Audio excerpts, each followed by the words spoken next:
9:16 on the morning show with Jeff and Will. We are back on this fine Monday morning, very cloudy Monday morning, but here to brighten our days as she is each and every Monday morning on the morning show. It is the editor-in-chief over at the Rockland County Business Journal, Tina Traster. Good morning, Tina. How are you this morning? I am feeling bright, and I hope to brighten everybody's day with some interesting things that we've written about this past week. Brighten away. Starting with, so the village of Haverstraw is really at an inflection point, okay, kind of a fork in the road. And what this is about is, for about the past decade or so, the village has really been trying to pull its socks up, and it has been infused with motivated arts and cultural organizations and a growing variety of restaurants and some new retailers and, some buzz around murals on the street and the Brick Museum. But most of all, the prospect of a residential and commercial redevelopment at the former Fallow Chair Factory site on the Hudson River, which is a 9-acre site on the Hudson River Peninsula. So that is really gained momentum over the last 10 years. I don't know if anybody's ever gone to the food crawl. That started about 10 years ago, where all the restaurants, it's usually I think in September, and they all open up, and it's kind of like Restaurant Week, but it's a one-day spotlight event to highlight the restaurants of the village of Haverstraw. So there have been all of these interesting things. Also, I'll mention that the village has the county's only bed and breakfast, and as well as sort of a proliferation of Airbnbs there, which have not been banned. I think purposely because the village, I think, can be something of an attraction. In that it's beautiful position on the Hudson, and it's got something, although it's not there yet. However, here's the big problem: the inflection point has been recent, or maybe sort of post-pandemic, where there is either not necessarily more crime per se. However, there is certainly the perception that the village has taken a turn and is more dangerous, largely due to drug dealing and panhandling and loitering and sort of people who are mentally ill kind of walking around in the village, sort of disruption. So there's this kind of gathering feeling of the village being unsavory, and sort of the place where you just don't feel good about being kind of on the street, even in broad daylight. Now, as I'm sure you know, there was recently a shooting in broad daylight, and as you probably also know, just last night, the town of Haverstraw issued notification that the presumed shooter has been caught in South Carolina. Mm-hmm. Now, the thing here is that many years ago, I think about 20, the village gave up its own police force, kind of parallel situation going on in the village of Nyack, too. So just like where the village of Nyack relies upon the town of Orangetown for its policing, the village of Haverstraw relies upon the town of Haverstraw for its policing. So those decisions are made, town-wide, and they're not, through the police force, but they're not specific to the village. We interviewed the relatively newly named Chief Jay Gould from the town of Haverstraw's police department, and he agrees, and has said so on the record, that what's been lacking and what is a crucial element in a situation like this is to get community policing going, to get cops, particularly for the village of Haverstraw, bilingual cops on the beat, on foot, possibly on bicycles, face to face, developing relationships with people in the community. So there's not this sense of sort of a lawlessness that is the feeling. And even though it's not what we've learned from some of the stats that are in our piece, and the amount of crime does not seem to have actually risen per se. If you look at violent crime, however, it's about perception, and that perception, I think, has gotten to a critical point, enough that Chief Jay Gould understands that it is important to finally get some boots on the ground, to get some community, genuine community policing going. Now, he did explain that, he said that 40 to 49% of what he called penal law offense calls, so like violent crimes, they come from the village, or the zip code 10927. Now, the police department, which has 70 officers, covers a portion of Pomona, Garnerville, Fields, and the village of West Haverstraw. But up to almost half of the calls come from the village of Haverstraw. Proportionately, the almost 70 member, they're down a bit, but they're working their way back up to 70 officers. The almost 70 member force is not concentrated down where 50% of the calls come from.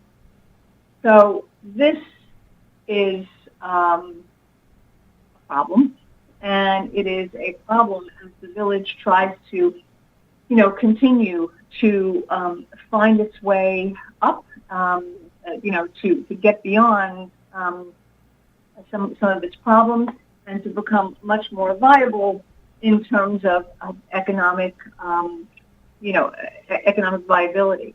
Now, some of the ways that the village has focused on that, as I started talking about, is in putting itself on the map in terms of tourism.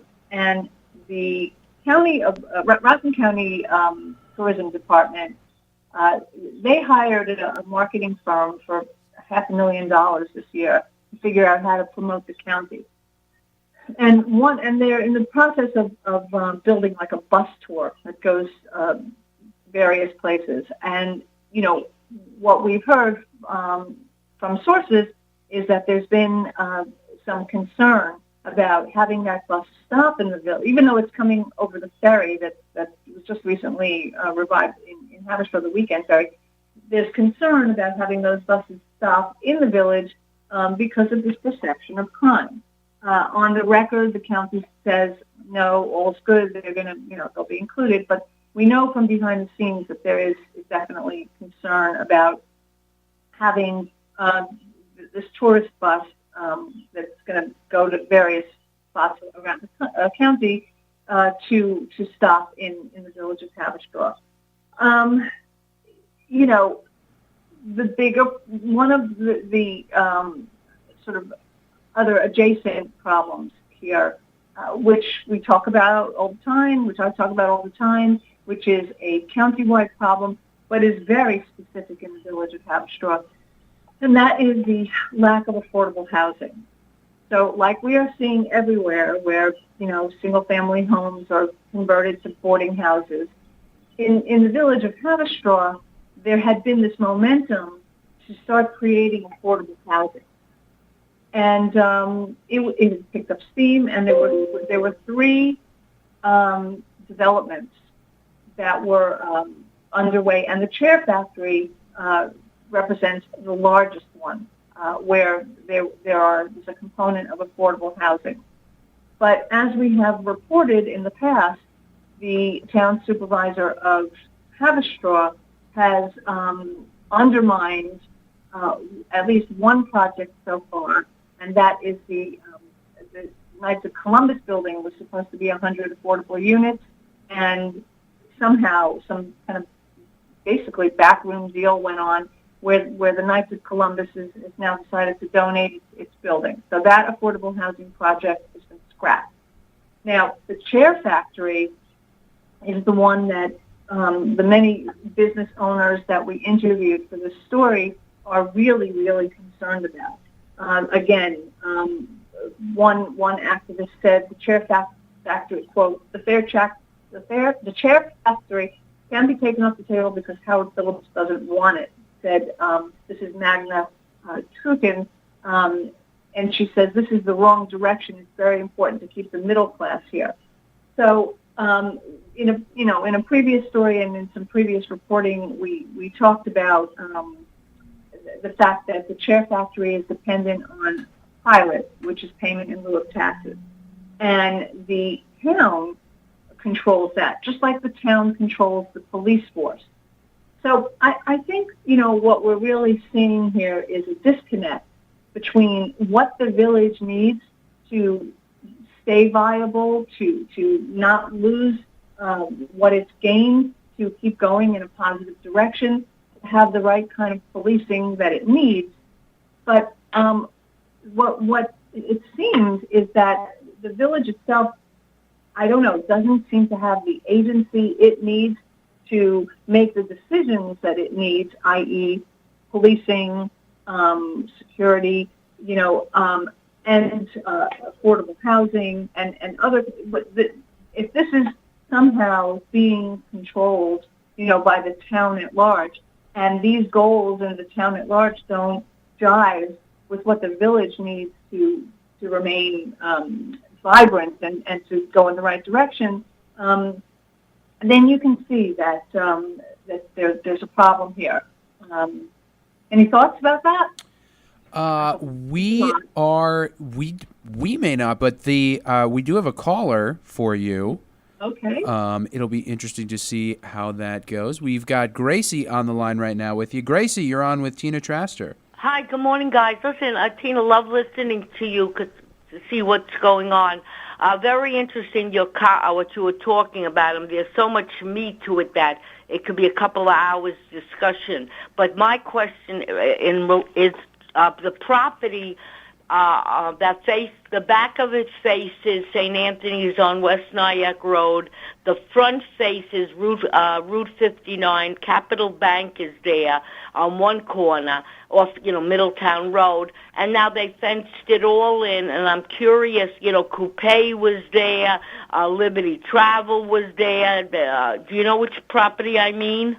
Are you talking about where the Chick-fil-A is going? Very good. I just came home. So wait, that whole property is going to be one humongous Chick-fil-A, or is there going to be a new shopping center?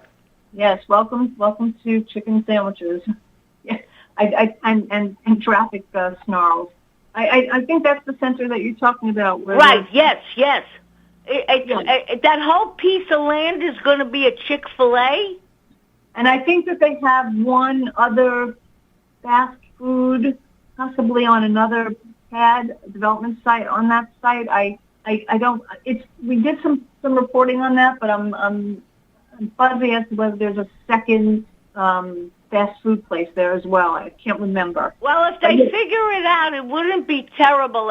They, one way going in and one way going out. Because I have to tell you, they did something in Burbank where I was some kind of a fast food restaurant. Everyone went crazy. They had to have a security guard at the beginning, making the cars go in a line. I mean, it was ridiculous. They were giving it away for free.